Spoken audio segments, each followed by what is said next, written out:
भारत के पहलगांव में हुए आतंकी हमले ने पूरे देश को हिला दिया है। यह सिर्फ हमला ही नहीं बल्कि भारत की आत्मा पर प्रहार था। लाल सिंदूर जो पवित्रता और सौभाग्य का प्रतीक है, इस बार खून से लाल हो गया।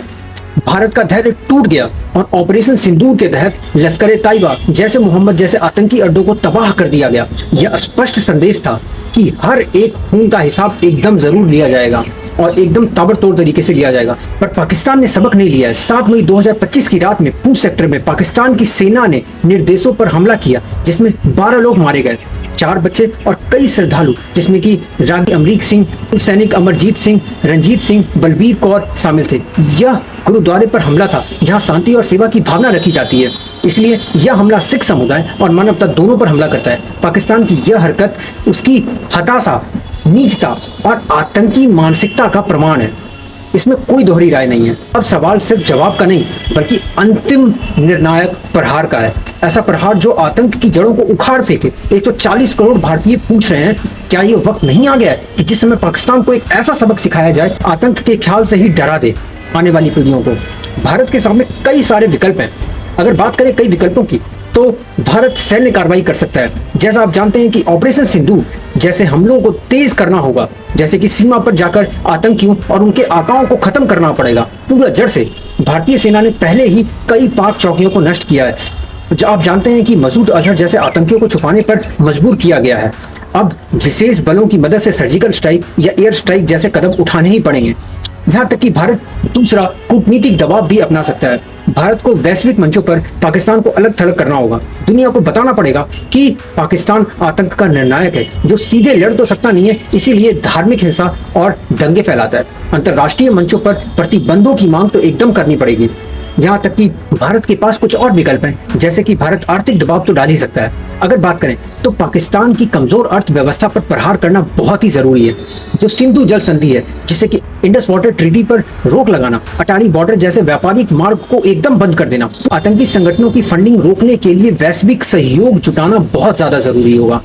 अगर बात करें तो भारत IT सेक्टर में बहुत ही स्ट्रांग है और भारत साइबर और खुफिया युद्ध भी किया जा सकता है भारत के द्वारा।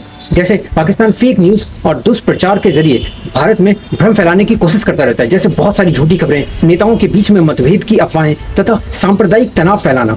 भारत को साइबर हमले, डिजिटल स्ट्राइक और खुफिया अभियानों से पाकिस्तान के इस तंत्र को तोड़ना ही होगा। अगर बात करें तो भारत आंतरिक सुरक्षा के तौर पे जम्मू कश्मीर के सीमावर्ती इलाकों में नागरिकों की सुरक्षा करने के लिए बंकर, अस्थायी शिविर बनाने होंगे।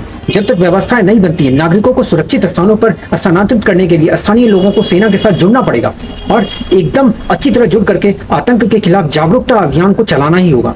पाकिस्तान की बहुत पुरानी रणनीति और इतिहास रहा है। पाकिस्तान की रणनीति एकदम नई नहीं है। अगर बात करें 1947 का बंटवारा, 1947 का, 1965 और 1971 के युद्ध में भी आपने देखा है। यहाँ तक कि 1999 का, 1999 का कारगिल युद्ध इसका सबसे बड़ा प्रमाण है। हर बार पाकिस्तान ने अस्थिरता फैलाने के लिए, घुसपैठ करने के लिए और आम नागरिकों पर हमला करवाने का खेल खेला ही है, जो कि बहुत ही शर्मनाक है। 1971 में भारत ने सिर्फ 13 दिनों में ही पाकिस्तान को घुटनों पे ला दिया था। शायद से पाकिस्तान को याद नहीं होगा और वो भूल चुका है, तो उसकी मेमोरी रिफ्रेश करना बहुत जरूरी है। और बांग्लादेश का निर्माण उसी समय किया गया था, 1971 में। अब इतिहास को फिर से दोहराना ही होगा, लेकिन इस बार भारत का जवाब और अधिक तीखा होने वाला है और सबक सिखाने वाला है। कश्मीर में बदलाव और पाकिस्तान की घबराहट एकदम लाजमी होने वाली है। अनुच्छेद 370 हटने के बाद कश्मीर में विकास की बयार बह रही है। सड़कों, स्कूलों, अस्पतालों का निर्माण हो रहा है, रोजगार के अवसर बढ़ रहे हैं और चुनावों में भारी भागीदारी हो रही है। इसके विपरीत पाकिस्तान अधिकृत जो कश्मीर है, जिसे कि POK कहते हैं, वहां पर गरीबी और शोषण का एकदम शिकार हो रहा है। पाकिस्तान को डर है कि कहीं POK के लोग भारत से जुड़ने की मांग न करने लग जाए, इसलिए वो कश्मीर में हिंदू मुस्लिम दंगे भड़काने की कोशिश करता है। और जैसे पहलगांव में आपने देखा कि धर्म देकर हत्या की गई, कितना शर्मसार था। पर कश्मीर की जनता पाकिस्तान के मंसूबों को पहचान चुकी है और उसे एकदम अलग थलग करने में एकदम साबित होगी। पूंछ और गुरुद्वारे पर हमले का निष्कर्ष इस तरीके से निकाला जा सकता है क्योंकि उसने गुरुद्वारों पर हमला कर दिया। पूंछ और गुरुद्वारे पर हमला अब एकदम निर्णायक मोड़ हो चुका है, जो कि उसने पिछले 1-2 दिनों में किया।